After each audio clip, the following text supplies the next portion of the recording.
Hello बच्चों, I am Rashmi your maths teacher. I hope you all are good. तो आज इस वीडियो में हम सॉल्व कर रहे हैं हमारी क्वाड्रेटिक इक्वेशन चैप्टर का प्रैक्टिस पेपर नंबर 4। तो प्रैक्टिस पेपर में आज इसमें भी हम 4 क्वेश्चन करेंगे और सारे के सारे वर्ड प्रॉब्लम भी यहाँ पर सॉल्व करेंगे। तो फर्स्ट क्वेश्चन है, तो वर्ड प्रॉब्लम को अगर आप खुद से रिलेट करके देखोगे कि ये अगर मेरे साथ होता तो यहाँ पे क्या होता, तो आपको इजीली इक्वेशन बनाना वहां पर आ जाएगा। कुछ चीज रटने की जरूरत नहीं। वर्ड प्रॉब्लम इतनी टफ नहीं होते जितना आप सोचते हो, तो बहुत सिंपल्स होते हैं। बट आपको बस इसको थोड़ा सा रिलेट करके और इमेजिन करके इसको देखना पड़ता है। तो क्वेश्चन देखो, the perimeter of a right triangle is 60 centimetre. तो आपको क्या कहा, एक राइट ट्राइंगल है जिसका पेरीमीटर 60। तो मैं यहाँ पे एक राइट ट्राइंगल बना देती हूँ। ठीक है, तो इसकी कुछ कुछ भी साइड ले लेते हैं। ये मैं एक्स ले लेती हूँ, ये मैं वाई ले लेती हूँ, ये मैं जेड ले लेती हूँ। मैंने ABC नाम ना लेके इसकी साइड्स को यहाँ पे नाम कर दिया। तो आपको यहाँ पे क्या कह रहे हैं कि perimeter of a right triangle is 60 centimetre. इसका पेरीमीटर मतलब इसकी तीनों साइड्स का सम, यानी X plus Y plus Z equal to आपको क्या दिया हुआ है, 60 centimetre. It's hypotenuse is 25 centimetre. इसका हाइपोटेनियस यानी कि एक और चीज आपको दी हुई, जेड जो है वो आपका कितना है, 25 सेंटीमीटर है। Find the area of triangle. आपको यहाँ पे इस ट्राइंगल का एरिया फाइंड करना है। तो एरिया ऑफ ट्राइंगल का, इस यहाँ पे एक राइट एंगल ट्राइंगल है क्योंकि आपको पहले से का एक राइट एंगल ट्राइंगल है। तो एरिया ऑफ ट्राइंगल आपका क्या होता है, half into base into height हो जाता है। यानी कि मुझे बेस कौन है, वाई है, और हाइट कौन है, तो एक्स है। तो मुझे यहाँ पर एक्स और वाई की वैल्यू चाहिए क्योंकि जेड की तो आपको गिवन है। तो एक्स और वाई की वैल्यू मुझे चाहिए जिससे कि मैं यहाँ पे पुट कर सकूं, यानी कि हाफ इंटू बेस कौन है, वाई, और हाइट कौन है, एक्स है। तो एक्स एंड वाई की वैल्यू यहाँ पे पुट कर दें ताकि हमें इसका एरिया मिल जाए। तो वो कहाँ से लाएंगे, तो जो गिवन है वहां से, जो हम ट्राइंगल के बारे में जानते हैं वहां से लेकर के हम इसकी वैल्यू को लेकर के आएंगे। तो आपको पहले यहाँ पे पता है जेड की वैल्यू गिवन है, तो यहाँ पुट कर दो। तो एक्स प्लस वाई, ये जेड प्लस का इधर आके माइनस का जेड हो जाएगा। तो 60 माइनस 25 हो गया। यहाँ 25 रखोगे ना, इधर आएगा तो माइनस 25 हो जाएगा। तो एक्स प्लस वाई, 60 में से 25 गया तो 35 हो गया। तो ये आपकी यहाँ से फर्स्ट इक्वेशन बन गई है। दो वेरिएबल की वैल्यू चाहिए तो दो इक्वेशन चाहिए, बट जो क्वेश्चन में गिवन इन्फॉर्मेशन है उससे तो हमें एक ही इक्वेशन यहाँ पे मिल रही है। लेकिन मुझे यहाँ पे एक चीज और पता है कि राइट एंगल ट्राइंगल में पाइथागोरस थ्योरम लग जाती है। तो पाइथागोरस थ्योरम क्या होती है, हाइपोटेनियस का square equal to base square plus perpendicular square. यही आपकी इक्वेशन होती है। ये हमें पता है ना, बहुत सारी चीजें ऐसी होगी जहां आपको जो जो उसके बारे में नॉलेज है वो लगा करके आधा काम होगा। तो एक इक्वेशन तो हमारी मिल गई, बट हमें एक इक्वेशन और चाहिए। तो हम राइट एंगल ट्राइंगल की जो एक और प्रॉपर्टी होती है उसके पास गए। तो हाइपोटेनियस यहाँ पे कौन है, तो जेड है। तो जेड का स्क्वायर बेस कौन है, तो वाई स्क्वायर, परपेंडिकुलर कौन है, तो ये एक्स स्क्वायर हो गया। तो जेड की वैल्यू तो हमें यहाँ पे गिवन है कितनी, 25 है ना। तो ये आपका यहाँ पर हो गया 25 का स्क्वायर हो गया। यहाँ वाई स्क्वायर और ये एक्स स्क्वायर हो गया।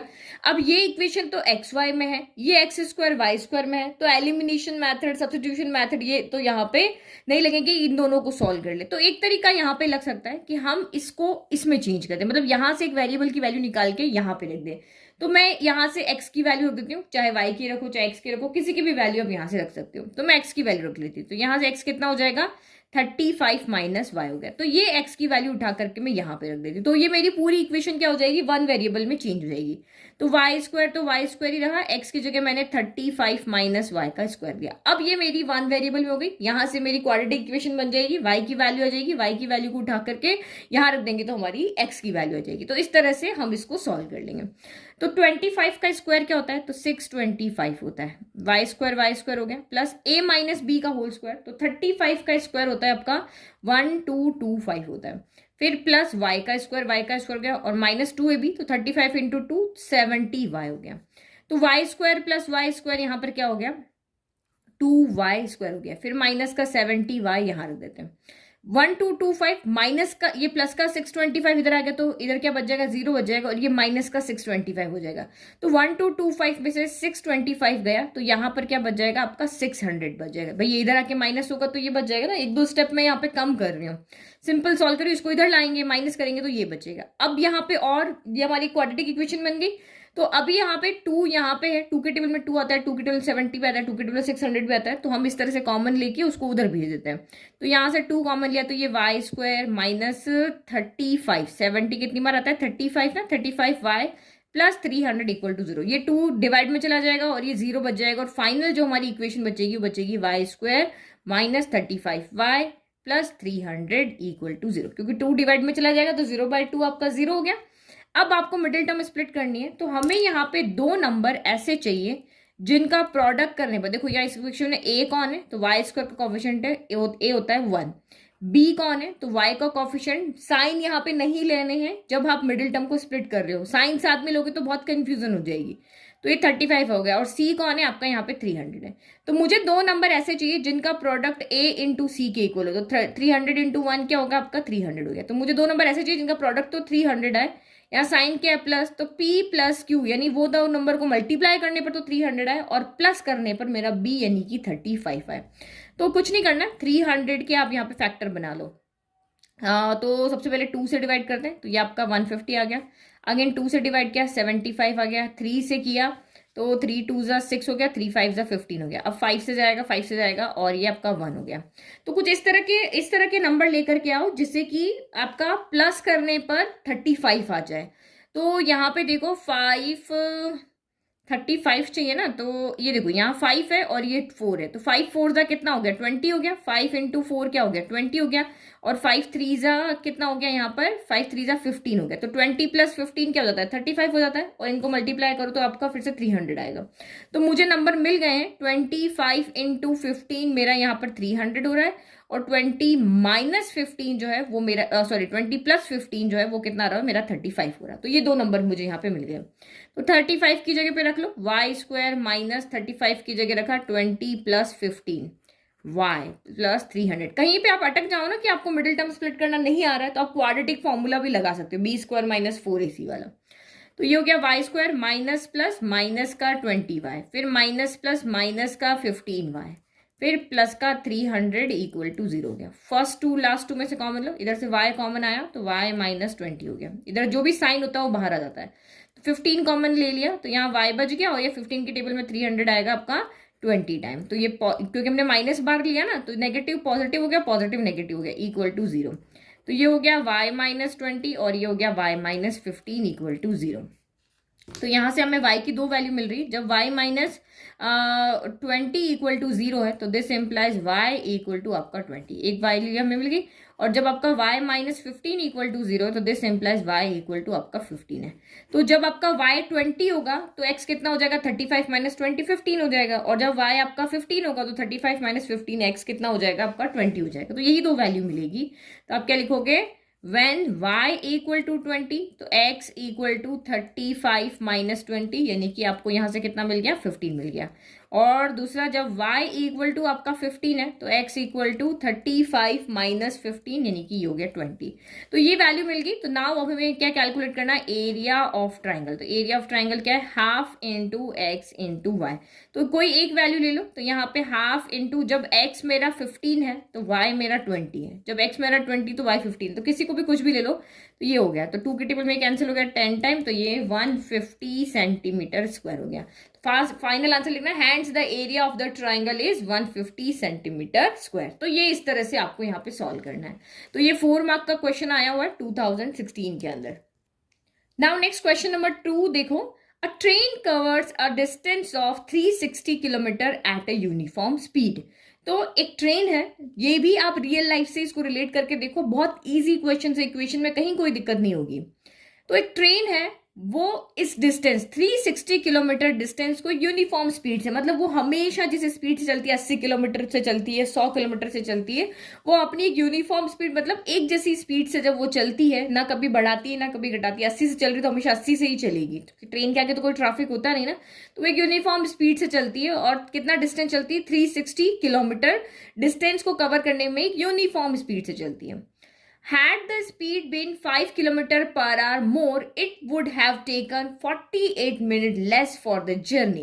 तो अब कभी क्या हुआ कि इसने अपनी स्पीड को 5 किलोमीटर पर आवर बढ़ा लिया, ठीक है, डिस्टेंस तो वो की वही है, लेकिन यूनिफॉर्म स्पीड से आज वो नहीं चल रही, उसका मूड चेंज हो गया, उसने अपनी स्पीड को बढ़ा लिया। स्पीड को बढ़ा लिया तो अब क्या होगा, टाइम कम होगा, ठीक है। ये चीज आप समझ लो इस तरह के क्वेश्चन के लिए।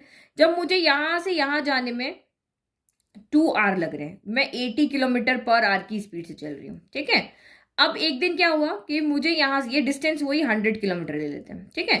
अब ये डिस्टेंस आपकी सेम है 100 किलोमीटर, और मैंने आज अपनी स्पीड को 80 ना करके 90 किलोमीटर पर आवर कर लिया। तो मेरा डिस्टेंस वो का वही है, स्पीड चेंज हो गई है। जब स्पीड कम होगी तो टाइम कम लगेगा, जब स्पीड ज्यादा होगी तो अब टाइम कम लगेगा, 1.5 आवर ही लग रहा है। तो ये आपको समझना है, जब स्पीड कम होगी तो टाइम ज्यादा लगेगा, जब स्पीड ज्यादा होगी तो टाइम कम लगेगा। जब आप फास्ट फास्ट चलते हो तो जल्दी पहुंच जाते हो, और धीरे धीरे वॉक करके जाओगे तो टाइम लगेगा ना। तो बस ये चीज मेन लॉजिक है यहाँ पे।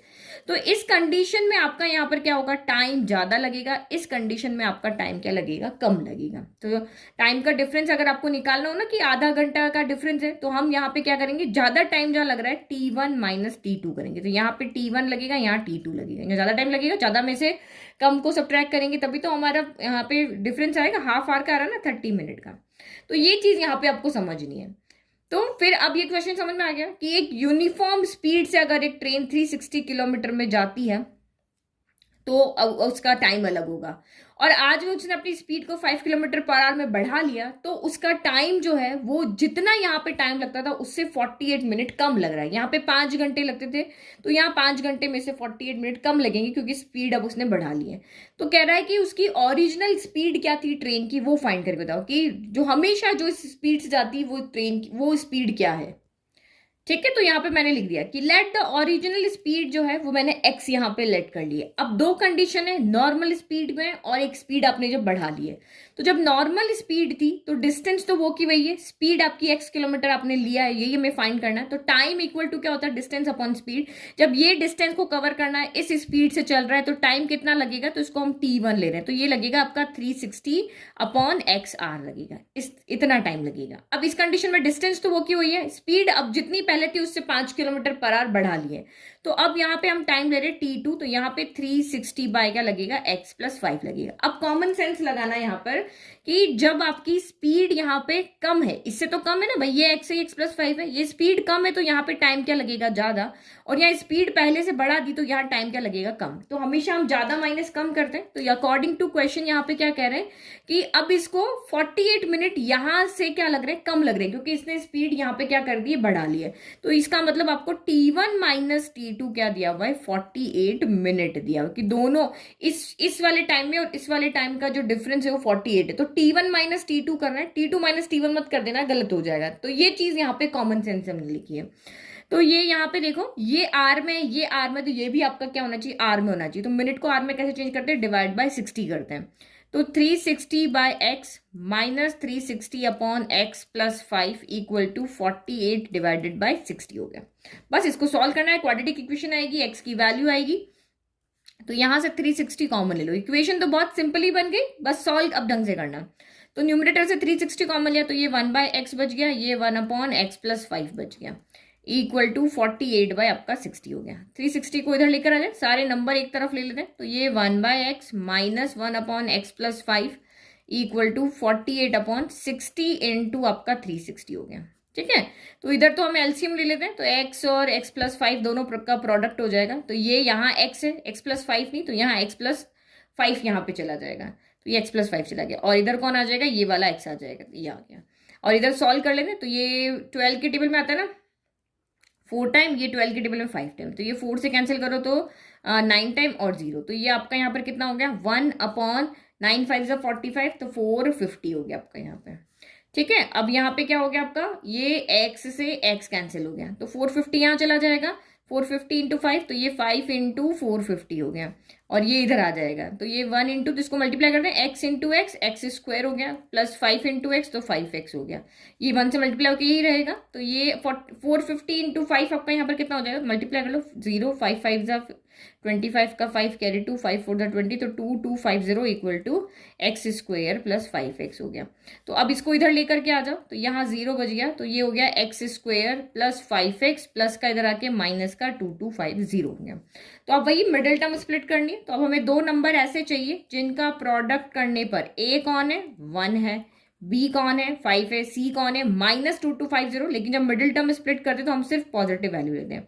तो p इंटू क्या होता है, a इंटू सी होता है, तो ये आपका 2250 आ गया।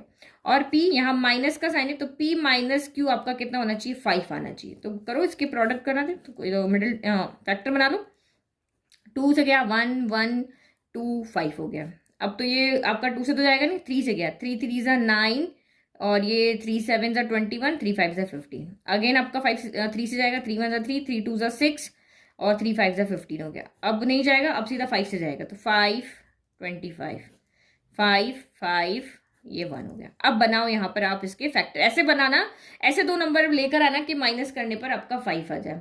तो यहाँ पे देखो 5 5 ज़ा मैं रखती हूँ 25, ठीक है, और अगर 3 3 ज़ा 15 30 और ये तो नहीं बन रहा, ठीक है, तो मैं इसको ले लेती हूँ एक बार। 5 5 ज़ा 25 25 इंटू 2 50 हो गया। 5 9 9 5 ज़ा 45 हो गया। तो ये हो गया मेरा 50 माइनस 45 कितना हो गया, 5 हो गया। तो अब मिडिल टर्म स्प्लिटिंग से भी कर सकते हो, क्वाड्रेटिक फॉर्मूला भी यहाँ पे लगा सकते हो। तो 0 equal to x square plus 5 की जगह हम क्या रखेंगे, 50 माइनस 45, ये x हो गया, माइनस 2 टू 5 0 हो गया। फिर 0 इक्वल टू ये एक्स स्क्वायर हो गया plus 50 into x 50x plus minus minus 45x हो गया, माइनस का 2 टू 5 0 हो गया।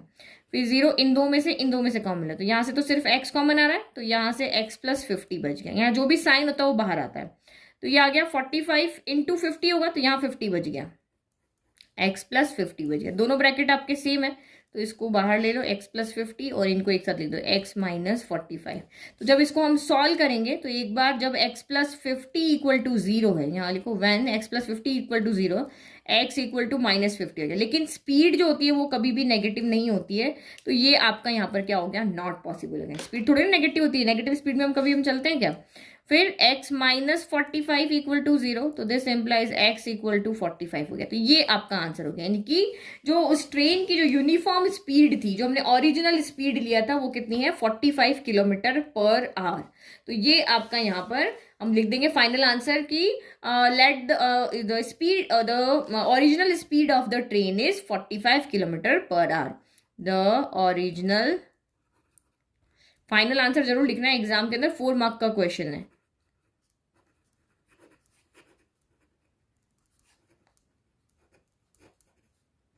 ठीक है, ये फाइनल आंसर हो गया। नेक्स्ट क्वेश्चन नंबर 3 देखो।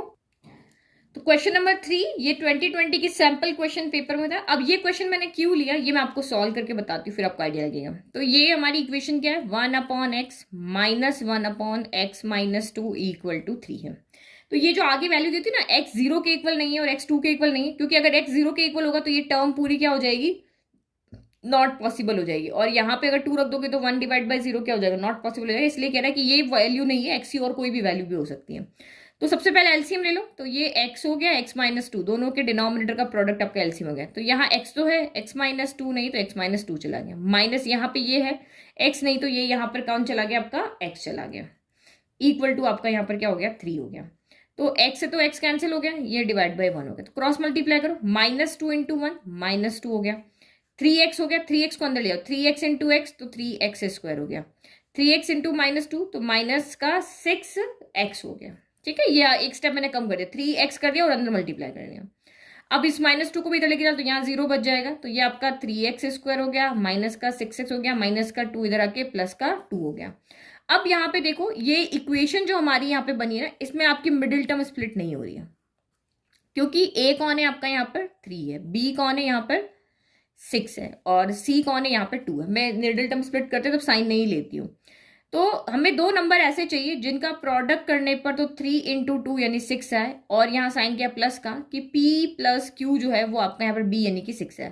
तो ऐसे कोई दो नंबर है जिनको प्रोडक्ट करने पर भी 6 है और ऐड करने पर भी 6 है, क्योंकि 6 के फैक्टर सिर्फ क्या होते हैं, 3 2 जा 6 होगा, 1 6 जा 6 होगा, तो 3 प्लस 2 तो 5 होता है, 6 प्लस 1 आपका 7 होता है। तो ऐसे कोई नंबर नहीं है ना, तो यहाँ पे मिडिल टर्म स्प्लिट जब आपका नहीं लगता है तो हम क्वाड्रेटिक फॉर्मूला लगा दें। तो क्वाड्रेटिक फॉर्मूला क्या होता है, x इक्वल टू माइनस का b plus minus in root of b square minus 4ac upon 2a, ये आपका फॉर्मूला होता है। अब आप जब इस फॉर्मूले में जब abc की वैल्यू रखते हो तब आपको साइन लेना है, a कौन है आपका 3 है, b कौन है तो माइनस 6 है और c कौन है तो 2 है। जब हम मिडिल टर्म स्प्लिट करते हैं तो साइन नहीं लेते हैं, जब हम मिडिल टर्म स्प्लिट नहीं करते हो क्वाड्रेटिक फॉर्मूला लगाते हो तो जो साइन है जैसे वैसे वैसे इसको लेंगे। तो इसमें हम पहले b square minus 4ac calculate कर लेते हैं। तो b स्क्वायर क्या हो गया, b कौन है तो ये माइनस 6 का स्क्वायर है, माइनस 4 a कौन है तो 3 है और c कौन है तो 2 है। तो 6 माइनस का स्क्वायर प्लस हो गया, 6 का स्क्वायर 36 हो गया, माइनस 4 2 जा 8 8 3 जा 24 हो गया। तो 36 में से 24 हो गया तो आपका 12 बच गया, तो यहाँ 12 आ गया। अब x की वैल्यू निकालो, माइनस b क्या है तो ये आपका माइनस का 6 है, plus minus in root of B square minus 4ac 12 आया डिवाइडेड बाय 2 इंटू ए कितना है, तो ए आपका यहाँ पर 3 है, तो 3 2 जा कितना हो गया आपका 6 हो गया, तो ये x equal to 6 plus minus in root of 12। 12 के फैक्टर क्या होंगे, तो 12 के फैक्टर होंगे 2 के टेबल में आया 6 टाइम, 2 के टेबल में आया 3 टाइम, 3 टाइम 1, यानी कि 2 इंटू 2 इंटू 3 हो गया। तो ये आपका यहाँ पर क्या हो जाएगा, ये रूट से बाहर आ जाएगा, तो ये रूट से बाहर लेके आ जाओ, तो 6 प्लस माइनस 2 तो आपका रूट से बाहर आ गया, अंदर 3 बच गया डिवाइड बाय 6, तो 2 कॉमन आ जाएगा, 2 कॉमन ले लिया तो यहाँ पे क्या बचा आपका 3 बच गया, plus minus root 3 divide by 6, तो ये 2 से 6 कैंसिल हो गया 3 टाइम, तो इसका मतलब x की वैल्यू क्या आई है 3 प्लस माइनस रूट 3 बाय 3। तो ये आपके यहाँ पे दो जीरोस हैं, एक आया 3 प्लस रूट 3 बाय 3 और दूसरा आया 3 माइनस रूट 3 बाय 3। तो इसलिए मैंने ये क्वेश्चन लिया था ताकि आप समझो कि जरूर नहीं कि सही पे सभी जगह मिडिल टर्म स्प्लिटिंग लग जाए, कहीं नहीं लगेगा तो आपको क्वाड्रेटिक फॉर्मूला लगाना पड़ेगा। नाउ ये देखो सबसे इंपॉर्टेंट क्वेश्चन है, ये आपकी बुक में जो एनसीईआरटी बुक में क्वेश्चन है ना उसका सिमिलर क्वेश्चन है। तो देखो ये आपका 17 में आया हुआ है, 19 में आया हुआ है, 16 में आया हुआ है, तो ये बहुत बार आपका क्वेश्चन रिपीट हुआ है। तो समझाने के लिए क्योंकि अगर आप समझ लोगे इसका भी लॉजिक ना, तो इससे रिलेटेड क्वेश्चन कभी भी आएंगे तो आप उसको गलत नहीं करोगे, ठीक है। तो ये क्वेश्चन एक यहाँ पे समझो, जब भी इस तरह का क्वेश्चन आता है कि दो पर्सन है वो मिलके एक काम को 10 दिन में कर लेते हैं, तो अलग अलग कैसे करेंगे, तो ये इस तरह का काम जब भी कंबाइंड वाला होता है ना, मिलजुल के काम हो रहा है, फिर अलग अलग काम मुझे बताओ यहाँ पे, तो इस तरह के काम को इस तरह के क्वेश्चन को सॉल्व करने का एक अलग तरीका होता है। जबकि अभी जो हमने ये क्वेश्चन किया था ना यूनिफॉर्म स्पीड वाला, उसको सॉल्व करने का लॉजिक अलग है, इस तरह के क्वेश्चन को सॉल्व करने का लॉजिक अलग है। तो यहां देखो 2 वाटर टैप्स है, together can fill a tank in 817/8 hours. तो देखो यहाँ पे एक टैंक मैंने बना दिया, दो तरह के टैप है और इस टैंक को जो है तो 17 बाय मिक्स नंबर है, तो उसको सॉल्व कैसे करते हैं, 8 1 जा 8 और ये ऐड कर देते, तो 8 प्लस 7 यानी 15/8 आर में दोनों मिलकर के इसको फिल कर लेते हैं। The tap with longer diameter, तो यानी कि दो तरह के टैप है, एक टैप है जिसका छोटा डायमीटर है और एक टैप है जिसका यहाँ पे और बड़ा बना देते हैं, बड़ा डायमीटर है।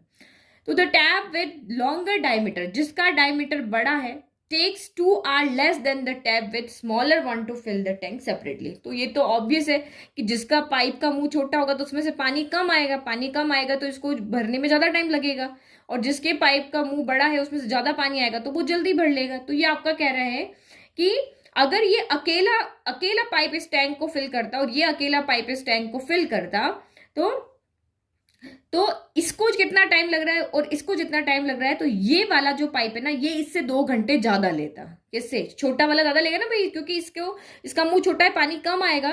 तो यहाँ पे ये एक लाइन जो है वो आपको ये कह रही है कि ये जितना भी टाइम ले रहा है, लेट की T1 टाइम ले रहा है, अकेला भरेगा जब, और ये अकेला भरेगा जब T2 टाइम ले रहा है, तो इस वाले पाइप को इस वाले पाइप से 2 घंटे ज्यादा लग रहे हैं। इसको क्या लग रहे हैं, 2 घंटे ज्यादा लग रहे हैं इसके कंपेयर में। ये आपको सेकंड क्वेश्चन में दिया हुआ है।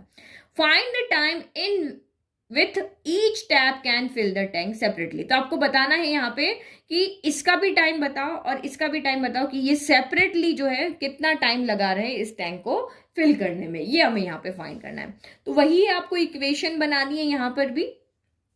तो यहाँ पे क्या एक कंडीशन दी है कि दोनों मिलके इतने टाइम में फिल कर रहे हैं, फिर जब ये अलग अलग फिल कर रहे हैं तो इसको 2 घंटे ज्यादा लग रहे हैं इससे। तो हम इस वाली इक्वेशन से यहाँ पे काम करते हैं कि इससे हमारी इक्वेशन बन जाएगी। अगर मैं यहाँ पे लेट कर लेती हूँ कि जो स्मॉलर वाला टैप है वो XR ले रहा है, स्मॉलर वाला टैप यहाँ पे क्या ले रहा है, XR ले रहा है, तो इसका क्या लगेगा, इसका x-2 लगेगा। ये इससे 2 घंटे कम ले रहा है ना, तो इससे x- क्या लगेगा, 2 लगेगा। तो इस तरह से हम इक्वेशन बनाते हैं।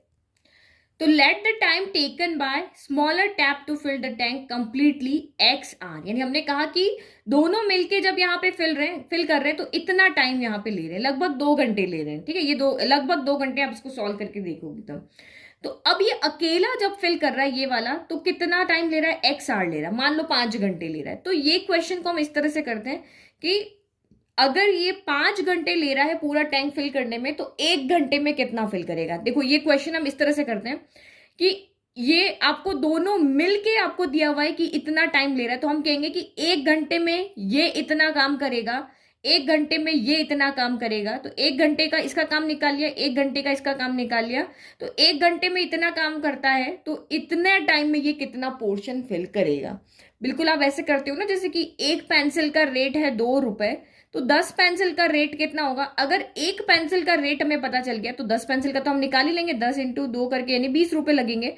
तो सेम यहां पर भी हम यही कर रहे हैं कि ये वाला जो स्मॉल वाला जो टैप है, ये 1 घंटे में इस टैंक का कितना पोर्शन भरेगा, यानी इस टैंक में कितना पानी भर देगा, ये भी 1 घंटे में कितना पानी भर देगा। जब हमें 1 घंटे का पता चल गया तो इतने टाइम में ये इस टैंक का कितना पोर्शन भरेगा, वो हम यहाँ पे करेंगे। ये इस क्वेश्चन का लॉजिक होता है। जैसे एक और उस तरह के क्वेश्चन होते हैं कि 2 मैन है और 3 वुमन है, ये सब मिलके एक काम को 10 दिन में करते हैं। ये सब मिलके काम को 10 दिन में करते हैं। दो औरत है, 2 आदमी है, 3 औरत मिलके 10 दिन में काम करते हैं। तो अब बताओ वो अलग अलग काम करेंगे तो कितने दिन लगेंगे? तो हम वही करते हैं, 10 दिन में काम करें ना। जब दिन दिया होता है तो हम इसका 1 दिन का काम निकालते हैं, आदमी का औरत का दोनों का 1 दिन में उनका कितना काम करने की कैपेसिटी वो निकालते हो। इस तरह से हम क्वेश्चन को सॉल्व करते हैं।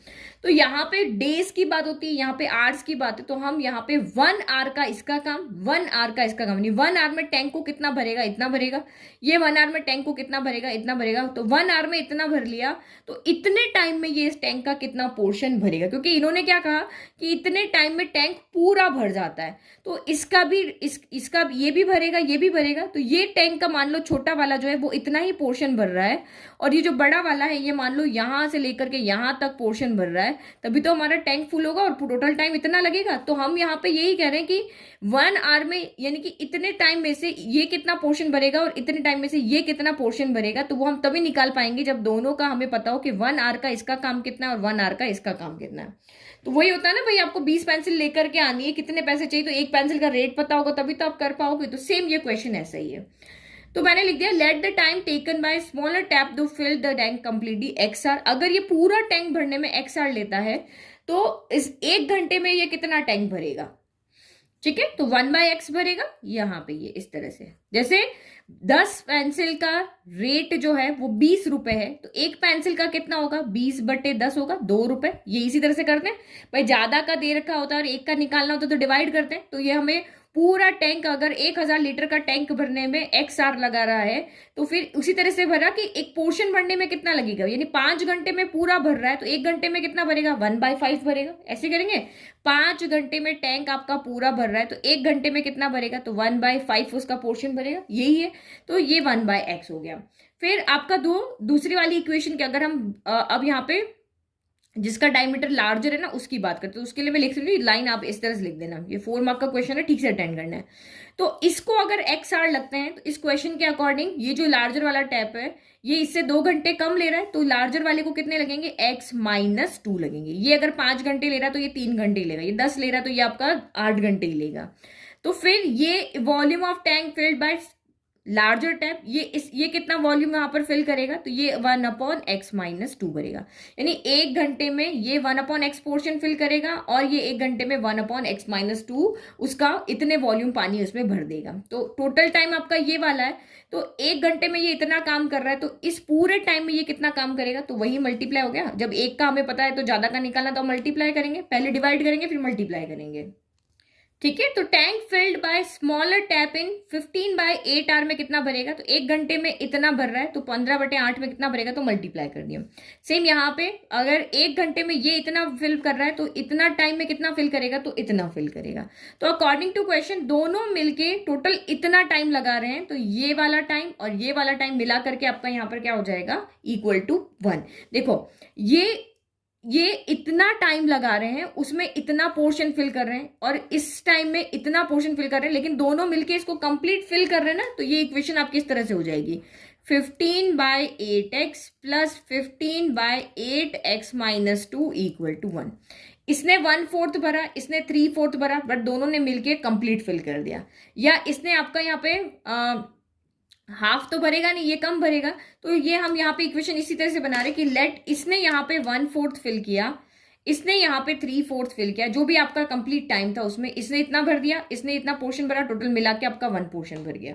तो ये इक्वेशन हमारी इस तरीके से बन रही। जब भी हम यहाँ पे 2 टैप वाले क्वेश्चन को करेंगे तो यही चीज आपके दिमाग में होनी चाहिए कि 1 घंटे का निकालना है, 1 घंटे में कितना पोर्शन फिल करेगा, फिर जो आपको दिया हुआ टाइम है कि दोनों मिलके 5 घंटे या 2 घंटे में इतना भर रहे हैं, तो 1 घंटे में इतना भरेगा पोर्शन, तो दिए हुए टाइम में कितना पोर्शन भरेगा, तो ये इतना पोर्शन भरेगा, दूसरा वाला इतना पोर्शन मिलेगा, दोनों मिलके उस टैंक को पूरा भर देंगे, इसीलिए आपने इक्वल में 1 लिया। बस अब ये इक्वेशन बनानी है और उसको सॉल्व करनी, तो यही चीज समझाने की थी।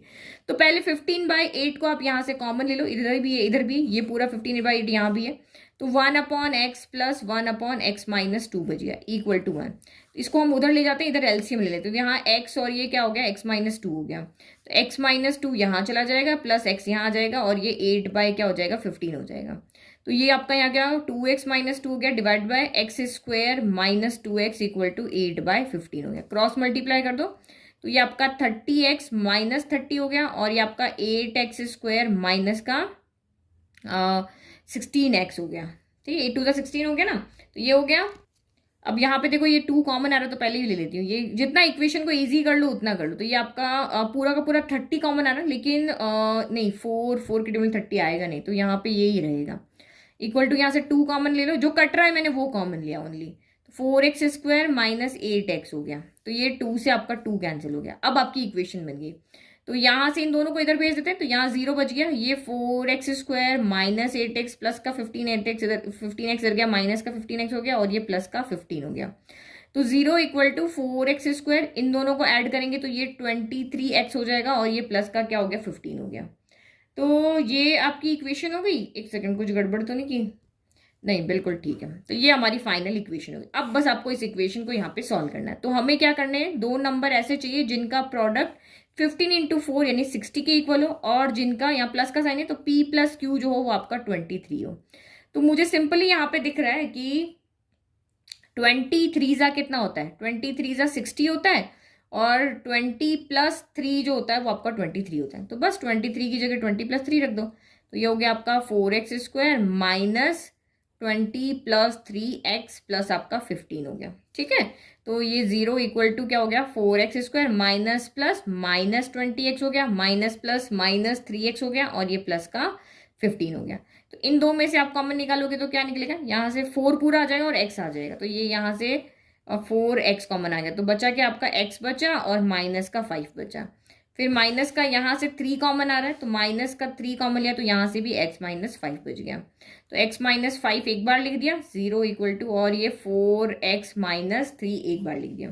तो जब इसको इक्वल 0 रखोगे तो x इक्वल टू 5 आ जाएगा, x - 5 इक्वल टू 0, तो ये हो गया। और जब 4x - 3 इक्वल टू 0 रखोगे तो ये माइनस का 3 हो जाएगा 3, और ये डिवाइड में आ जाएगा, तो x इक्वल टू 5 हो गया और x इक्वल टू 3/4 हो गया। यानी कि let the time taken by tap to fill the, मतलब एक अकेला जो स्मॉलर वाला टैप जो है वो फिल करेगा, तो या तो उसको 5 घंटे लगेंगे या फिर उसको 3/4 आवर लगेंगे।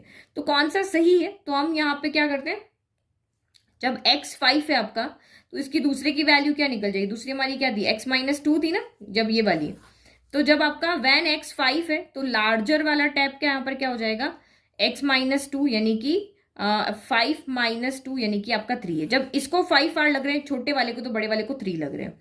अब इसमें करके देखते हैं, जब आपका x यहाँ पर 3/4 है, तो x - 2 क्या है, तो ये आपका 3/4 - 2 करो, तो ये एलसीएम लिया, 4 1 = 4 हो गया, तो ये 1 के टेबल में 4 टाइम, तो 4 2 = 8 हो गया, तो 3 - 8 हो गया, तो माइनस का 5/4 का। तो टाइम कभी भी नेगेटिव नहीं होता है कि नेगेटिव टाइम में हम कुछ काम करने जा रहे हैं, अभी इतने एडवांस हम नहीं हुए, तो ये आपका यहाँ पर क्या है, नॉट पॉसिबल है, ये वाली चीज यहाँ पे नहीं थी, टाइम नेगेटिव आ रहा है तो ये पॉसिबल नहीं है।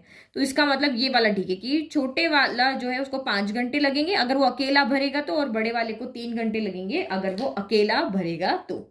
ठीक है, तो इस तरह से आंसर लिख देना, hence the time taken by larger diameter tap is 3 hour and smaller diameter tap is 5 hour. तो ठीक है, तो ये छोटे छोटे कंसेप्ट है, जब आपने नोट्स बनाते हो ना तो यहाँ साइड में लिख दो कि अगर मेरा टैप वाला क्वेश्चन आता है तो दिमाग में क्या रखना है कि पहले 1 आवर का निकालना है, फिर जो टाइम दिया है उसका करना है, इस तरह से इक्वेशन बनानी है। जब आपका यहाँ पर अभी हमने जो दूसरा क्वेश्चन किया था ये वाला, तो जब आपका ये स्पीड वाला आता है तो हमें ये चीज यहाँ पे याद रखनी, time equal to distance upon speed होता है, जो हमें गिवन होता है कि इन दोनों के बीच में यहाँ पर टाइम का डिफरेंस आ रहा है, तो हमें इक्वेशन टाइम की फॉर्म में रखनी होती। तो ये 4-5 तरह के क्वेश्चन है, 4-5 तरह के क्वेश्चन का लॉजिक दिमाग में बैठ गया तो कोई भी क्वेश्चन आ जाएगा, आपको बहुत ज्यादा क्वेश्चन प्रैक्टिस करने की जरूरत नहीं, उन लॉजिक से आप सारे क्वेश्चन एग्जाम में कर सकते हो। Thank you.